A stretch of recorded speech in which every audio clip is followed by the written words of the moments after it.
आज की वीडियो में हम बिग बैंग और एक्सपेंडिंग यूनिवर्स थ्योरी के मुतालिक बात करेंगे कि हमारी कायनात किस तरह वजूद में आई और क्या कुरान ने बिग बैंग और एक्सपेंडिंग यूनिवर्स थ्योरी को 1450 बरस पहले बयान किया है। हम सिंपल अल्फाज में इस हवाले से आपको जरूरी डिटेल समझाएंगे। पूरी डिटेल तो नहीं समझा सकते क्योंकि फिर वीडियो बहुत लंबा होगा। आपसे रिक्वेस्ट है कि इस वीडियो को आप पूरा जरूर देखें और अपनी फैमिली और फ्रेंड्स के साथ इसको जरूर शेयर करें। कायनात की इब्तिदा के मुतालिक थोड़ी साइंसी तारीख। पहले साइंसदानों का ये नजरिया था कि ये कायनात हमेशा से है और हमेशा रहेगी। इस कायनात की कोई इब्तिदा और इख्तिताम नहीं है। एथिस्ट्स कहते थे कायनात हमेशा से मौजूद है और ये कभी खत्म नहीं होगी, इसलिए पैदा करने वाले खुदा की कोई जरूरत नहीं है। इस चीज को एथिस्ट्स ने खुदा के इनकार के लिए एक साइंसी दलील बनाया था। हत्ता कि आइंस्टाइन भी कायनात को इटर्नल समझता था, मगर उसकी इक्वेशंस उसको मुख्तलिफ हकीकत दिखा रही थी। आइंस्टाइन ने 1916 में जनरल थ्योरी ऑफ रिलेटिविटी पेश की, जिसने इशारा किया कि कायनात या तो फैल रही है या सुकड़ रही है। बस थ्योरी ऑफ रिलेटिविटी और थर्मोडायनामिक्स की दरियाफ्त ने हमें एक हकीकत तक पहुंचाया कि कायनात हमेशा से नहीं थी, बल्कि इस कायनात की एक शुरुआत थी, एक बिगिनिंग थी। फिर यहाँ पर लॉजिक का कानून भी अप्लाई होता है।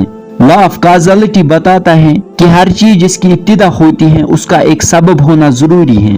कायनात की एक इब्तिदा थी, कायनात की एक वजह थी। आम अल्फाज में कहूँ तो मतलब यह है कि अगर कायनात एक इफेक्ट है तो इसकी वजह क्या है? वजह अल्लाह की जात है कि अल्लाह ने इस कायनात को पैदा किया। एथिज्म की लॉजिक यही पे दम तोड़ती है। एथिस्ट चूंकि खुदा का इनकार करते हैं, इसलिए वो कायनात के वजूद के लिए दूसरी वजह या एक्सप्लेनेशन चाहते हैं जो कि नामुमकिन है।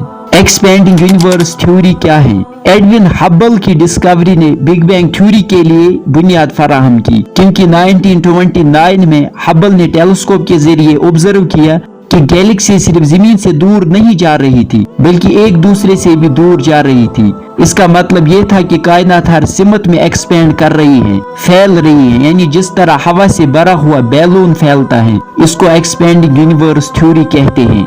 स्टीफन हॉकिंग के मुताबिक ये 20वीं सदी की सबसे बड़ी दरियाफ्त थी, जिसने पूरे इल्म फल्कियात को रेवोल्यूशनाइज किया। इसकी तरफ कुरान में वाज़ेह तौर पर इशारा मौजूद है। अल्लाह ताला कुरान के सूरा नंबर 51 आयत 47 में फरमाता है, आसमान को हमने अपने जोर से बनाया है और हम वुसअत देने वाले हैं। यहाँ आसमान से स्पेस और पूरी कायनात मुराद है।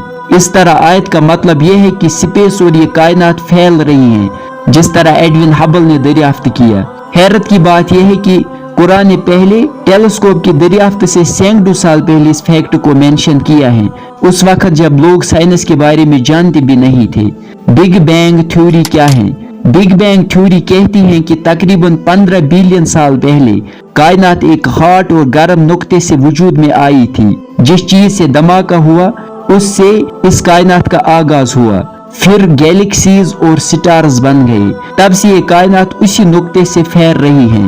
बिग बैंग थ्योरी को कंफर्म करने के लिए बॉब विल्सन और एर्नो पेंजाइस ने 1965 में एक नोबेल प्राइज विनिंग डिस्कवरी की, लेकिन उनकी दरियाफ्त से कबल बिग बैंग थ्योरी का मतलब यह था कि अगर वो वाहिद नुक्ता जिससे कायनात वजूद में आई है वो इब्तिदाई तौर पर इंतहाई गर्म था, तो उस हरारत की बाकियात को तलाश करना चाहिए। ये हीट की बाकियात वही हैं जो पेंजाइस और विल्सन ने दरियाफ्त की। 1965 में पेंजाइस और विल्सन ने 2.725 degree Kelvin cosmic microwave background radiation दरियाफ्त की, जो पूरी कायनात में फैलता है। लिहाजा ये रेडिएशन बिग बैंग की इब्तिदाई मराहिल की बाकियात थी।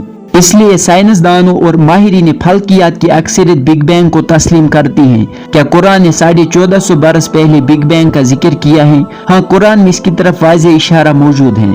सूरह अंबिया आयत नंबर 30 में अल्लाह ताला फरमाता है, क्या वो लोग जिन्होंने नबी अलैहिस्सलाम की बात मानने से इनकार कर दिया है गौर नहीं करते कि ये सब आसमान और जमीन बाहम मिले हुए थे, फिर हमने उन्हें जुदा किया اور پانی سے ہر زندہ چیز پیدا کی، کیا وہ نہیں مانتے؟ بگ بینگ تھیوری کہتی ہے کہ کائنات میں سارا مادہ ایک انتہائی گرم نقطے سے وجود میں آیا، وہ پھٹ گیا اور پھر کائنات کا آغاز ہوا، سٹارز اور گیلیکسیز وغیرہ بن گئی۔ حیران کن بات یہ ہے کہ اس آیت میں بگ بینگ کی طرف واضح اشارہ موجود ہے کہ پہلے آسمان اور زمین باہم ملے ہوئے تھے اور پھر ہم نے انہیں جدا کیا، یعنی اب سائنٹسٹس قرآن کو ماننے پر مجبور ہو گئے۔ اس لیے یہ ماننا پڑے گا کہ نبی علیہ السلام خدا کے سچے پیغمبر تھے، خدا کی طرف سے ان کو وحی آتی تھی جو اس کائنات کا پیدا کرنے والا ہے، ورنہ نبی علیہ السلام جو امی تھے ان کو 1450 برس پہلے یہ سائنٹیفک انفارمیشن کہاں سے ملتی؟